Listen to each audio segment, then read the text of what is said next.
अस्सलाम वालेकुम, मैं हूँ साम्या और आप देख रहे हैं मेरा यूट्यूब चैनल देसी चूल्हा। आज मैं बनाने जा रही हूँ बीफ कढ़ाई। बहुत ही मज़ेदार और बहुत ही आसान तरीके से। चले आए शुरू करते हैं। मैंने एक कढ़ाई ली और उसमें तकरीबन हाफ़ कप ऑयल डाला और उसमें मैंने हाफ़ टी स्पून ज़ीरा और 4 से 5 अदद मैंने काली मिर्चें साबुत डाली। तो वो डालने के बाद अब उनको मैं कुरकुरा होने दूँगी, लाइट ब्राउन होने दूँगी। और जैसे ही वो लाइट ब्राउन होंगे तो मैं उनमें 1 टीस्पून मैंने अदरक का और 1 टीस्पून ही मैंने उसमें लहसुन का डाला है पिसा हुआ। और साथ ही उनको डालने के बाद अच्छे से हिला लूँगी, मिक्स कर लूँगी और उनको भी लाइट ब्राउन होने दूँगी।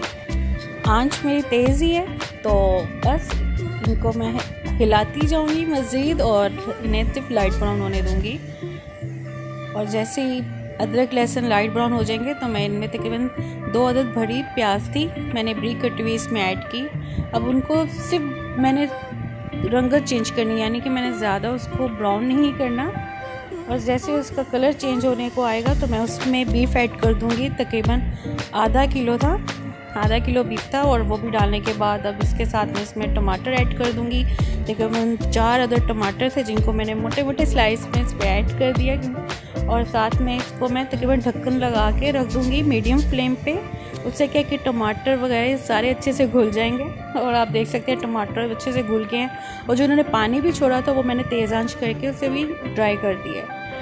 अब जैसे ये सारे मसाले अच्छे से हल हो गए हैं तो मैं साथ ही इसमें 2 गिलास पानी के ऐड करूँगी, क्योंकि अब मुझे गोश्त को गलाना भी है। और साथ ही 2 गिलास पानी के ऐड किए और इसको तकरीबन मैं पहले तेज़ आंच पे रखूँगी।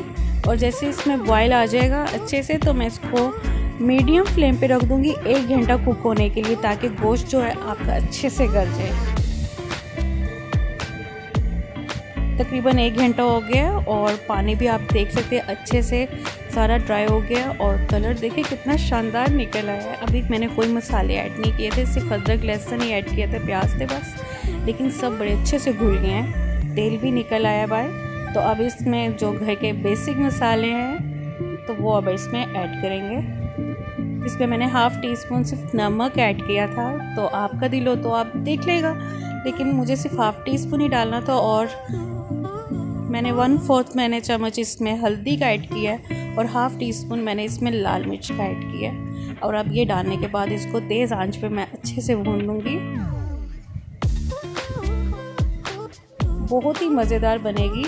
अगर आपको इधर प्रेशर लगाना हो तो आप तकरीबन 1.5 गिलास पानी डालें और आधे घंटे के लिए प्रेशर कर दें, तो उससे भी बड़े अच्छे से गोश्त गल जाएगा। लेकिन मुझे सिर्फ इसको धीमी आंच पे पकाना था तो तकरीबन 1 घंटा मैंने इसको रखा है तकरीबन मीडियम फ्लेम पे। तो ये बहुत मज़े से पक गया है, घुल गया है अच्छे से। अब मैंने इसमें 1 पाव दही ऐड की है और 7 से 8 अदद मैंने इसमें हरी मिर्ची ऐड की है। मैंने लाल मिर्च जो थोड़ी सी डाली थी, हरी मिर्चों का बहुत टेस्ट आता है। तो वो डालने के बाद अब मैं इसमें सूखा धनिया पाउडर है, ज़ीरा पाउडर है, गरम मसाला और काली मिर्च, ये सब हाफ़ टी स्पून है, ज़्यादा नहीं मसाले ऐड करी। और ये डालने के बाद दही वगैरह इन सबको अच्छे से हल कर लूँगी, ताकि दही का पानी भी खुशक हो जाए, ये अच्छे से मिल भी जाए सारे मसाले। बीफ कढ़ाई बनकर बिल्कुल तैयार हो गई है। आप इसी तरह से बनाइएगा और मुझे कमेंट्स में बताएगा आपको रेसिपी कैसी लगी मेरे चैनल को लाइक और सब्सक्राइब कीजिएगा, बेल आइकन बटन उसे ज़रूर दबाइएगा। मुझे इजाज़त दीजिए, अल्लाह हाफिज़।